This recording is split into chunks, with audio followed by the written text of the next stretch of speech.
Hi friends, welcome to Kiran reviews YouTube channel. ముందుగా ఈ వీడియోకి లైక్ చేయండి.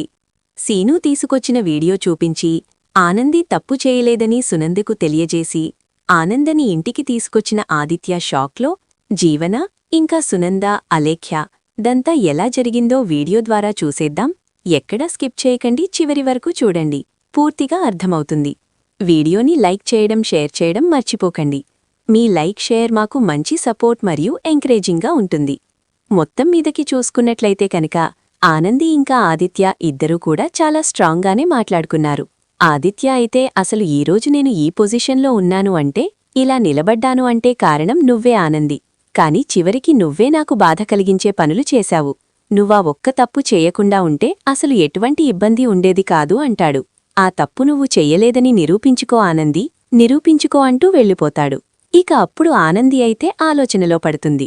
అవును, ఎన్నో విషయాల్లో నేను తప్పు చెయ్యలేదు అని నిరూపించుకోగలిగిన నేను ఈ ఒక్క విషయంలో ఎందుకు నిరూపించుకోలేను? నేను చెయ్యని ఫోన్ కాల్ని నేనే చేశాను అని చెప్పి ఎవరు సునందగారికి కాల్ చేసి చెప్పారో తెలియదు. మరి అటువంటప్పుడు వాళ్ళెవరో ఏంటో తెలుసుకుని ఆదిత్యగారికి చెప్తే నేను తప్పు చెయ్యలేదు అని చెప్పి ఆయన నమ్ముతారు కదా. అప్పుడు ఆటోమేటిక్గా నేను ఇంటికి వెళ్ళిపోవచ్చు కదా. నా భర్తతో నేను నా జీవితాన్ని మళ్లీ తిరిగి ప్రారంభించుకోవచ్చు కదా అనుకుంటుంది. ఇక అలా అనుకున్న తర్వాత ఆల్రెడీ సీను ఆ మీడియా ఆఫీసుల చుట్టూ తిరుగుతున్నాడు అని చెప్పి సింహాద్రి ఆదిత్య ఆనందికి చెప్పాడు.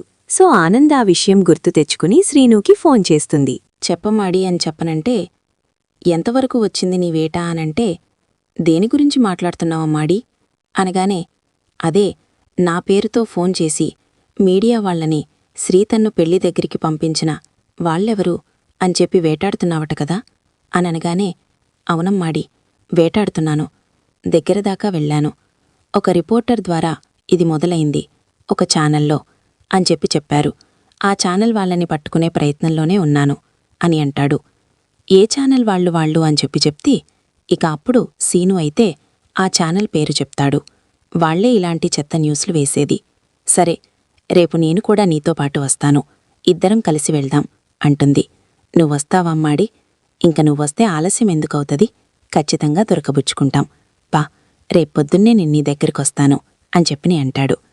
ఇక తర్వాత రోజున అందరూ ఆఫీస్కొస్తారు. ఆనంది మాత్రం రాదు. ఏంటి ఆనంద్ ఇంకా రాలేదా అని అడుగుతాడు ఆదిత్య. లేదింకా రాలేదు సార్ అని చెప్పి అలేఖ్య చెప్తుంది. దాంతో ఇక ఏమైంది, ఎందుకు రాలేదు అని ఆనందికి ఫోన్ చేస్తాడు. ఆనంది ఫోన్ లిఫ్ట్ చేయదు. ఎవరికి చెయ్యాలి? ఎందుకంటే ఆనంది ఒక్కతే ఉంటుంది. ఏం చెయ్యాలో అర్థం కాని పరిస్థితి.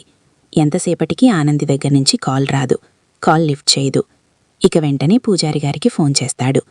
ఆదిత్య అయితే, చెప్పు బాబూ అని చెప్పనంటే, ఆనందిని మీరక్కడ గుడిలో వాళ్లతో మాట్లాడి ఆ గదిలో ఉంచారు కదా అంటే, అవును బాబూ అని అంటాడు.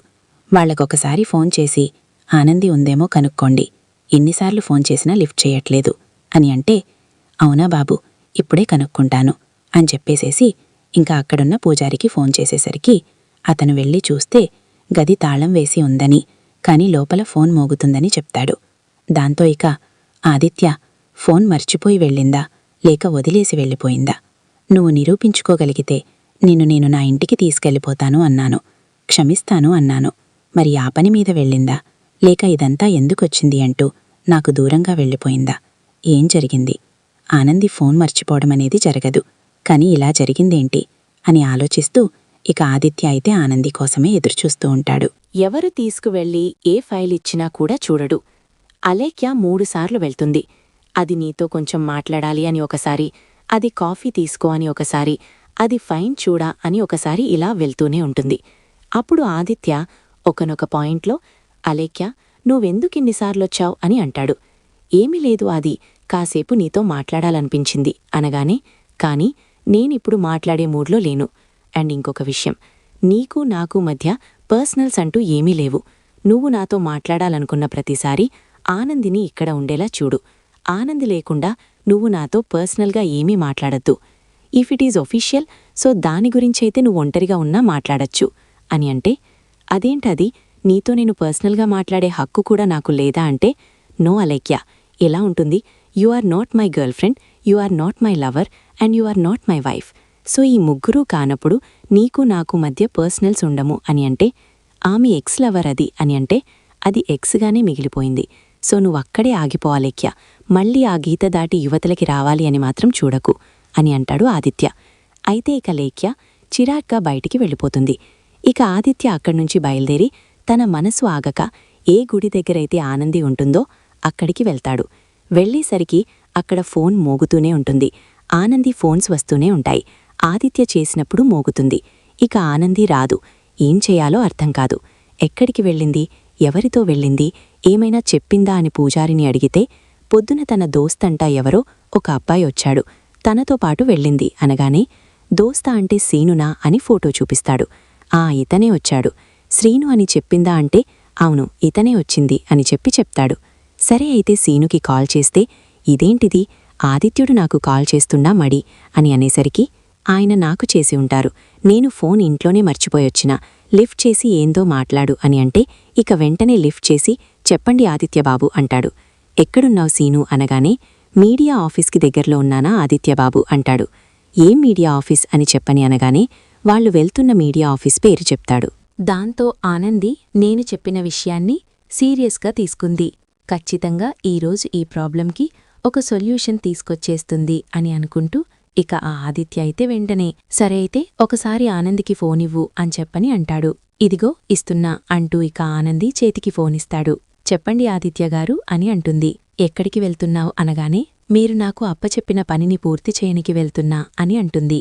నువ్వు తప్పు చెయ్యలేదని నీకు నమ్మకమున్నప్పుడు నువ్వు ఎందుకు అంత కంగారుగా పరిగెత్తాలి అంటే నా నమ్మకం నాది, ఇన్నాళ్ల సంధి నేను తప్పు చెయ్యలేదని చెప్తూనే ఉన్నా, అది నా నమ్మకం కాబట్టి, ఎందుకంటే నేను తప్పు చేయలేదు కాబట్టి.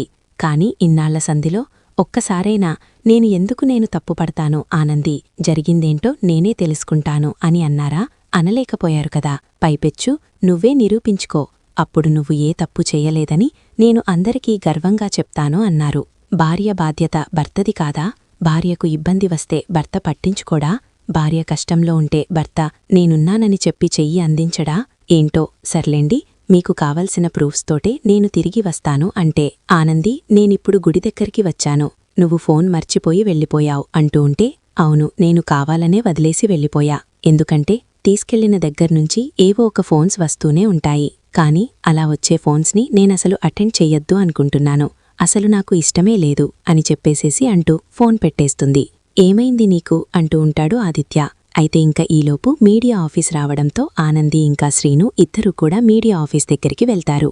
ఇంకా అక్కడికి వెళ్లి కలిసినటువంటి పర్సన్ ద్వారా ఎవరు అసలు కాల్ చేశారు, ఎవరు ఆ ఫోన్ లిఫ్ట్ చేశారు, ఎవరు ఆ యొక్క న్యూస్ని ఆ విధంగా స్ప్రెడ్ చేశారు, ఇవన్నీ కూడా తెలుసుకొని ఒక్కసారిగా షాక్ అయిపోతారు. అదంతా కూడా వెనకుండి జీవనం నడిపించిన ప్లాన్ అని చెప్పని అర్థం చేసుకుని ఒక్కసారిగా ఇక చాలా కోపం తెచ్చుకుంటాది ఆనంది. అయితే సరే ఆ వీడియోని నాకివ్వండి, ఆ ఆడియో టేప్ని నాకివ్వండి అని చెప్పి అది తీసుకుని డైరెక్ట్గా ఆదిత్యని ఆఫీస్కి రమ్మని సీను ఫోన్లో నుంచి ఫోన్ చేసి ఆఫీస్ దగ్గరికి వస్తుంది. ఆదిత్య ఆఫీస్ దగ్గరికి వస్తాడు.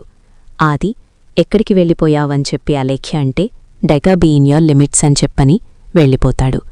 ఈలోపు సునంద తన్నైతే లిమిట్స్లో ఉండమన్నావు, మరి నాకేం చెప్తావు, ఎక్కడికి వెళ్ళావు అనంటే నా భార్య ఏ తప్పు చేయలేదు అని చెప్పేసేసి నిరూపించుకోవడానికి సాక్ష్యాధారాలు తీసుకురావడానికి వెళ్ళింది, అందుకే నేను తన కోసం వెతుక్కుంటూ వెళ్లాను అంటే ఏంటది, నా భార్య అంటూ ఎవరి గురించి మాట్లాడుతున్నావు అనగానే నాకున్న భార్య ఎవరమ్మా, ఆనందియే కదా అని అనేసరికి ఈలోపు ఆనంది సీను వస్తారు.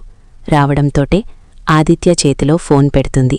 అందులో ఆడియో టేప్ ఇంకా వీడియో రెండూ ఉంటాయి. ఆ వీడియోలో క్లియర్గా మీ పేరు జీవన అన్నారు, మరి జీవనగారు అని చెప్పనంటే కాదు కాదు నా పేరు ఆనంది అని చెప్పని అంటున్నారు, ఆనంది పేరుతోనే టెలికాస్ట్ చేయమంటున్నారు, రేపేదైనా ప్రాబ్లం వచ్చినప్పుడు మీరే ఫేస్ చేయాలి మేడం అని చెప్పి అతను చెప్తూ ఉంటే ఓకే నో ప్రాబ్లం నేనే ఫేస్ చేస్తా